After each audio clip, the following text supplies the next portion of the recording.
విషయం ఏంటంటే సిపిగెట్ వాళ్ళైతే మనకు ఫస్ట్ ఫేజ్ రిపోర్టింగ్ డేట్స్ అయితే ఎక్స్టెండ్ చేశారు. లాస్ట్ డేట్ యాక్చువల్గా September 13th is the last date for reporting at colleges.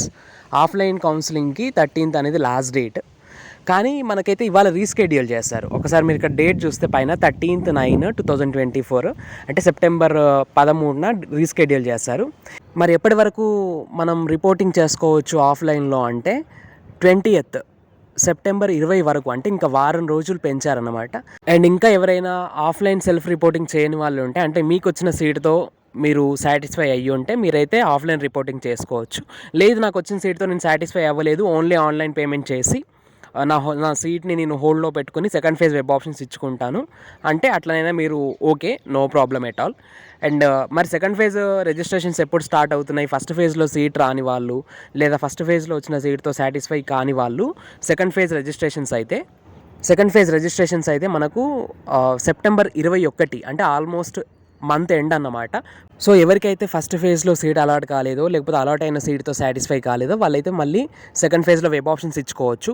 అయితే ఇక్కడ చాలామంది అడుగుతున్న డౌట్ ఏంటి అంటే, ఆల్రెడీ నేను ఫస్ట్ ఫేజ్లో రిజిస్ట్రేషన్ చేసుకున్నాను, సర్టిఫికేట్ వెరిఫికేషన్ కూడా చేసుకున్నాను ఆన్లైన్లో, మళ్ళీ నేను ఇప్పుడు సెకండ్ ఫేజ్కి వెబ్ ఆప్షన్ పెట్టాలనుకుంటే మళ్ళీ కూడా నేను రిజిస్ట్రేషన్ చేసుకుని మళ్ళీ సర్టిఫికేట్ వెరిఫికేషన్ అమౌంట్ పే చేయాలా, మళ్ళీ కూడా 200-250 రూపీస్ అని అడుగుతున్నారు.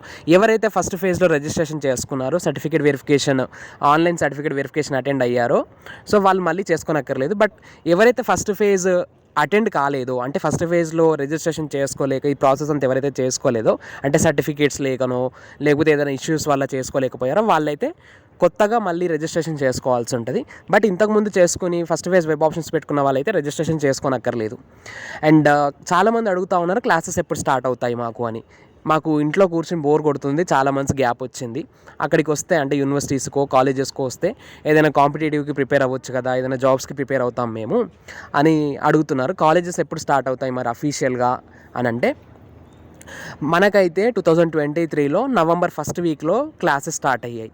పోయినసారి అంటే 2023లో అన్ని యూనివర్సిటీస్కి, తెలంగాణలో ఉన్న అన్ని యూనివర్సిటీస్కి నవంబర్ 1st వీక్లో క్లాసెస్ స్టార్ట్ అయ్యాయి.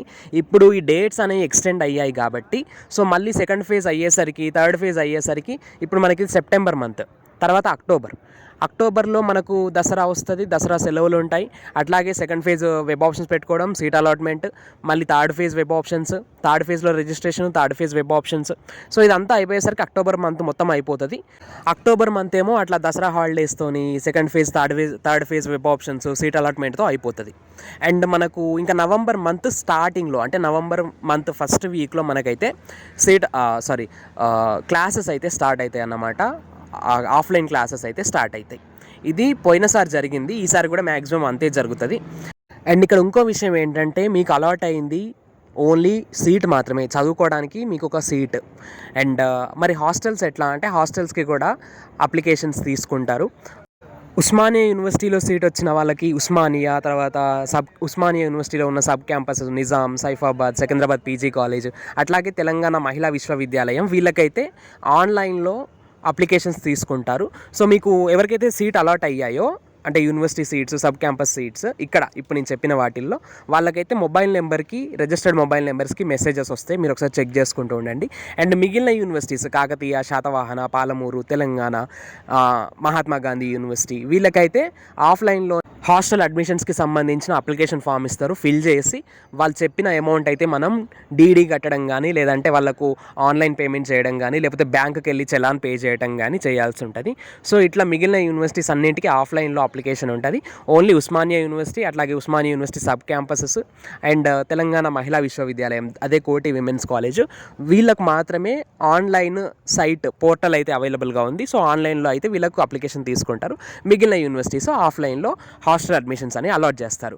మీరు కాస్త అలర్ట్గా ఉండాలి. ఇప్పుడు ఉస్మానియా ఏ యూనివర్సిటీ వాళ్ళైనా సరే ఎక్కడ సీట్ వచ్చినా కూడా అలర్ట్గా ఉండండి. ఎక్కడ ఏం జరుగుతుంది, మీ యూనివర్సిటీలో హాస్టల్ అడ్మిషన్స్ స్టార్ట్ అయ్యాయా లేదా అనేది ఎప్పుడు గమనిస్తూ ఉండండి. అండ్ మన ఛానల్లో కూడా వెంటనే ఏ అప్డేట్ వచ్చినా సరే, అది హాస్టల్ అడ్మిషన్ అయినా, సెకండ్ ఫేజ్ వెబ్ ఆప్షన్ అయినా, ఏదైనా సరే సిపికెట్కి సంబంధించి వెంటనే అప్డేట్ ఇస్తూనే ఉంటా. Stay tune to our channel science feeds.